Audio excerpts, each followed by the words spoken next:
तेजस्वी की मांग है कि एक जमाई आयोग भी बन जाना चाहिए, एनडीए बना दे, जिसमें बिहार के नेताओं के जमाई, एनडीए के जो नेता है उनके जमाई को सेट कर दिया जाए। ये सब बात बोलने से पहले उनको भी एक लालू आयोग बना देना चाहिए। बेटी सांसद, विधायक, अपने खुद घर में राष्ट्रीय अध्यक्ष, सब तो घर में ही रखे हैं। तो पहले उनको खुद सोचना चाहिए कि अपने पार्टी के बारे में कि हम क्या कर रहे हैं। उसके बाद बिहार में उनसे पूछे ना कि परिवार का एक आयोग बना देना चाहिए। जनता लीजिएगा, वोट लीजिएगा जनता का। हाँ, मुख्यमंत्री अपने, हारिएगा तो विपक्ष का नेता अपने, विधान परिषद में प्रतिपक्ष का नेता माँ को, टिकट दीजिएगा दीदी मीसा को, रोहिणी जी को। तो ये कहिए परिवार आयोग बना ले। तेजस्वी यादव की नैया डूबती है, डूबती जहाज है राष्ट्रीय जनता दल। जमाई का शुरुआत तो वो उन्हीं का परिवार किया है। भाई, बेटा, बेटी, जमाई वगैरह वगैरह, जितने अपने जहाँ जिसको सेट करना था वो उन्होंने सेट किया। तो फिर ये कहने का कोई जरूरत नहीं। नमस्कार, स्टार टीवी बिहार देख रहे हैं आप। मेरा नाम शुभम झा है। दोस्तों, इन दिनों बिहार में एक मुद्दा काफ़ी गहराया हुआ है। तेजस्वी यादव ने दामाद आयोग बनाने की मांग कर दी है। अब तेजस्वी ने ऐसा क्यों कहा है?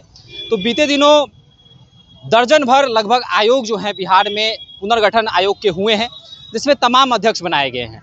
तेजस्वी या फिर विपक्ष का आरोप है कि सरकार ने अपने पार्टी में, अपने गठबंधन में जो नेता शामिल हैं उनके दामाद जमाई को जो है इन आयोगों का अध्यक्ष बना दिया। कई आरोप है। तेजस्वी ने तो यहाँ तक कह दिया है कि एक आयोग ही गठन कर दे सरकार, जिसमें तमाम दामाद और जमाई को शामिल कर दिया जाए। बातचीत करेंगे, हमारे साथ बिहार की जनता है। कैसे देखते हैं जमाई आयोग, दामाद आयोग के गठन की मांग कर दी गई है तेजस्वी के द्वारा? आपको क्या लगता है, गठन होना चाहिए? आरजेडी का शासन था, जंगल राज था, तो क्या आयोग नहीं था क्या? वो गठन करते थे ना। तो भारतीय जनता पार्टी एनडीए की है, तो क्यों उनको परेशानी हो रही है भाई? भारतीय जनता पार्टी एक ईमानदार छवि वाले को अध्यक्ष और सदस्य बनाने का काम किया है। ऐसा दूसरी पार्टी कोई नहीं करती है, एनडीए जो की है। तो तेजस्वी यादव जान रहे हैं कि हमारी कहानी खत्म है। 2025 के चुनाव में जनता उनको लताड़ने वाली है, राजनीतिक तौर पे उनका पूर्ण बहिष्कार करने वाली है। आप देख रहे हैं कैसे भीमराव बाबा साहब अम्बेडकर का उनके पिताजी अपमान करते हैं। जो जहां कार्यकर्ताओं का सम्मान नहीं है, जहां कार्यकर्ता भाई बुके या फोटो लेके खड़ा है, और मैंने समझिए कि फिर बिहार की जनता कैसे विश्वास करेगी? जनता वोट देके कैसे विश्वास करेगी? फिर जंगल राज लाना चाहिए क्या? तो एक कतई बर्दाश्त नहीं किया जाएगा। तेजस्वी जी, लालू जी समझ रहे हैं, जान रहे हैं, अनाप शनाप बोल रहे हैं। कोई आयोग, जो भी आयोग है भैया, वो सर्व मतलब पहले से चलते आ रहा है। कोई ऐसा तो नहीं है कि कोई गलत आदमी का चयन किया गया है। तो अति पिछड़ा, जैसे अति पिछड़ा का एक उदाहरण ले लिया जाए तो अति पिछड़ा में कोई ऐसा व्यक्ति नहीं था जिसको आयोग का अध्यक्ष बनाया जाता। जीतन राम मांझी के दामाद को क्यों बना दिया गया? बात जीतन राम मांझी का नहीं है, बात किसी नेता का नहीं है। पार्टी जो तय करती है, एनडीए जो तय करती है, वो होता है। ठीक है, व्यक्ति विशेष कहीं कहानी नहीं है। तो हमारा कहना है कि भाई, मैंने तेजस्वी यादव जब सीएम बनते हैं तो अपने भाई को मंत्री क्यों बनाते हैं? जब सीएम बनते हैं तो दूसरा कोई बनाना चाहिए। ये सब हवाई फालतू चीज़ है, इस पर ध्यान देने की जरूरत नहीं है। गठबंधन का पार्ट है, एनडीए गठबंधन का पार्ट है जीतन राम मांझी की पार्टी। अब उनको टिकट दे दिया जाता है, उनको अपना सीट दे दिया जाता है। और क्या तो गठबंधन धर्म का पालन भारतीय जनता पार्टी करते आ रही है, करती है, शुरू से करते आ रही है।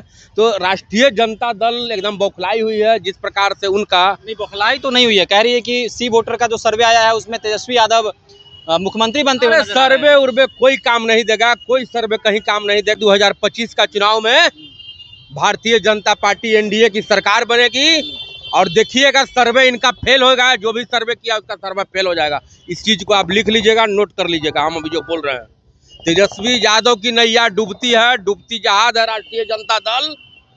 उसमें सवार होना लोग नहीं चाह रहे हैं। कार्यकर्ताओं का वहाँ सम्मान नहीं है, इज्जत नहीं है, प्रतिष्ठा नहीं है। कार्यकर्ताओं का सम्मान नहीं है। मैं तो कह रहा हूँ कि जो आरजेडी तो आप पर आरोप लगाती है कि जनता को कितना सम्मान देगी भाई सरकार बनने के बाद। पर आरोप लगाते हैं कि मनीष कश्यप हटा दिया, भाजपा कार्यकर्ता का सम्मान नहीं करती है। जनता पार्टी समुंदर है। मनीष कश्यप जी ऐसे लाखों युवा, करोड़ों युवा भारतीय जनता पार्टी में, इंडिया में है, भारत में है, और हमेशा पार्टी के लिए वफादारी से कार्य कर रहा। तो विषय नहीं है। मनीष कश्यप जी आएंगे, जाएंगे, नहीं आएंगे, कोई किंतु परंतु कोई विषय नहीं है। यहाँ बहुत लोग हैं भारतीय जनता पार्टी में, ठीक है। भारतीय जनता पार्टी दुनिया की सबसे बड़ी पार्टी ऐसे थोड़े बन गया। जनता विश्वास किया, जनता अपना मताधिकार का प्रयोग किया। नरेंद्र मोदी जी दुनिया के सबसे लोकप्रिय लीडर हैं और हमारे पार्टी के प्रधानमंत्री हैं, तो कहीं ना कुछ खासियत है तब तो है भैया। तो इस बात को आपको समझना पड़ेगा तेजस्वी यादव जी। ये सब अनाप शनाप बोलने से कुछ होने वाला नहीं है। बिहार की जनता जान रही है, ना पिछड़ों के हितैषी है, ना अगड़ों के हितैषी है।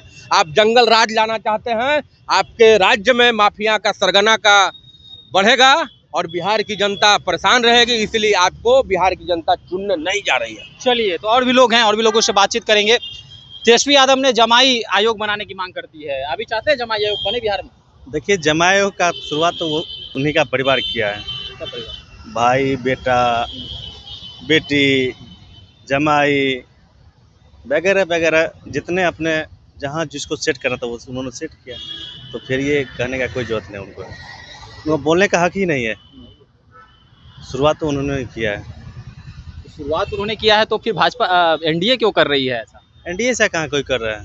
जीतन राम मांझी के दामाद, रामविलास पासवान के दामाद, फिर अशोक चौधरी के दामाद को बना दिया गया मंदिर न्याय समिति का सदस्य। देखिए, अशोक चौधरी के दामाद का जहाँ तक बात है, वो सयन कुणाल जी, किशोर कुणाल जी के लड़के हैं और वो भाजपा के कार्यकर्ता भी थे सयन कुणाल जी, और वो आरएसएस में अपना भी योगदान दिया है।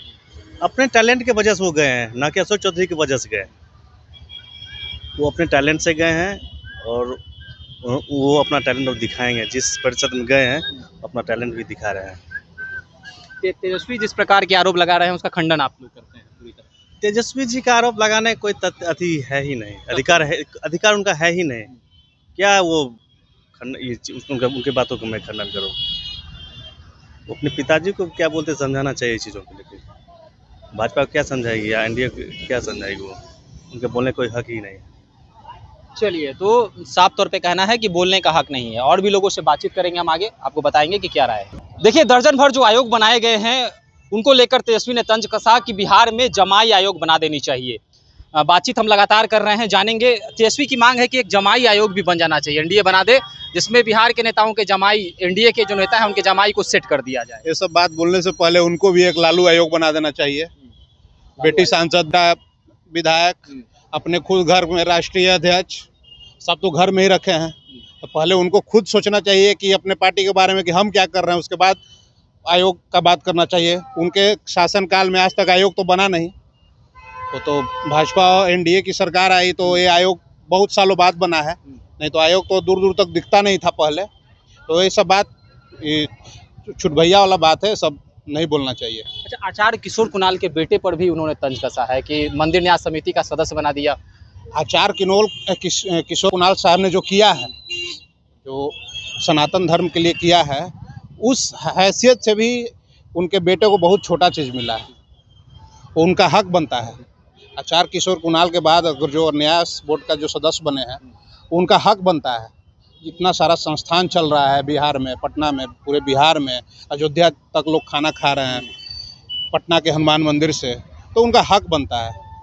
इसमें एक नहीं कि उनको ला के कहीं से बैठा दिया गया है, ऐसी कोई बात नहीं है, उनका हक बनता है। तेजस्वी आज कह रहे थे कि बिहार की जनता 2025 बिहार विधानसभा चुनाव में एनडीए को सबक सिखा देगी और जनता जो है अपने आप को कह सकते हैं कि एक तरह से कि अपने आप को ऐसा महसूस कर रही है कि मुझे ठगा गया है, एनडीए सरकार ठग रही है और ठगा हुआ महसूस कर रही है बिहार की जनता। तो ठगा हुआ महसूस, उसका कुछ दीजिए, उसका प्रूफ दीजिए ना कि क्यों ठगा, कैसे ठगा हुआ महसूस कर रहे हैं, क्यों ठगा हुआ महसूस करेंगे भाई? चुनाव आ रही है, 2 बार से तो खुद नीतीश कुमार के साथ आके अपना सरकार बना रहे थे। क्यों नहीं अपना सरकार बना लिया, अकेले अपने दम पे सरकार बना ली है? अगर भाजपा जदयू अगर ठग रही है, एनडीए की सरकार जनता को ठग रही है, तो क्यों नहीं अकेले दम पे वो अपना सरकार बना लिए दोनों बार? एक बार महागठबंधन बना तो उसमें भी नीतीश कुमार का साथ मिला तब सरकार बना, दूसरा टर्म में नीतीश कुमार का साथ मिला तो सरकार बना। इसलिए ठग तो जनता को तो वो झूठे लुभावने माई बहन माई योजना देख रहे हैं। क्या है उनके घर परिवार में जाके देखिए माई बहन माई योजना क्या चल रहा है, उनके घर में जाके देखिए, तब ना सड़क पे माई बहन माई योजना शुरू होगा। मतलब कहना है कि घर में ही इज्जत नहीं है। घर में ही इज्जत नहीं है। तो दूसरा को ज्ञान देने से पहले तेजस्वी यादव को खुद सोचना चाहिए।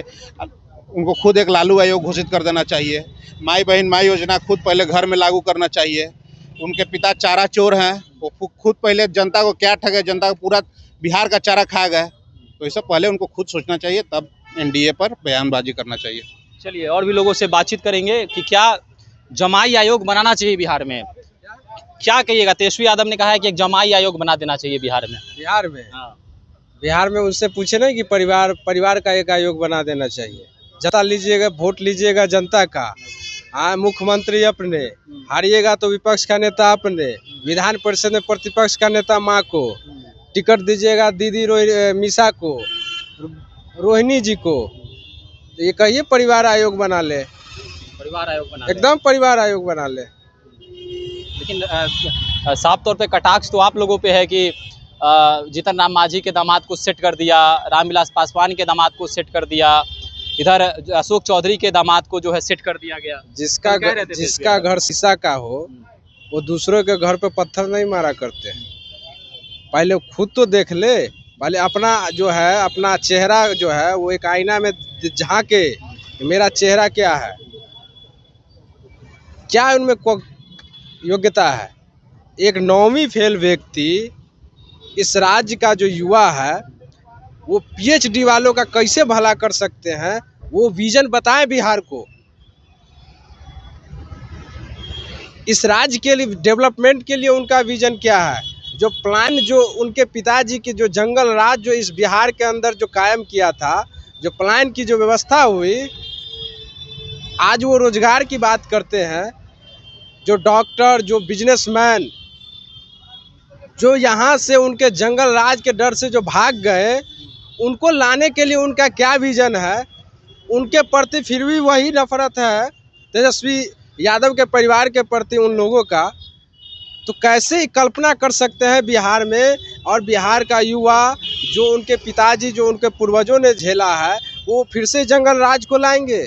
किसी भी परिस्थिति में ये परिवारवाद का जो प्रतीक इस बिहार में और देश की राजनीति में जो प्रतीक बन चुका है लालू परिवार, ये लालू यादव जी का परिवार, बिहार की जनता कतई इनको किसी भी हालत में आने वाले न चुनाव में आने देगी और न ही आने वाले कई सालों तक ये कहीं दिखने वाले नहीं है बिहार में। चलिए, तो लोगों से हमने राय जाना कि जिस प्रकार तेजस्वी यादव का आरोप है कि बिहार में एक दामाद आयोग, जमाई आयोग घोषित कर देनी चाहिए, इस पर जनता की क्या राय थी आपने भी सुना। तो इस पर आपका क्या कहना है, अभी कमेंट्स के माध्यम से अपनी राय जो है कमेंट सेक्शन में डाल सकते हैं। देखते रहे स्टार टीवी बिहार। धन्यवाद।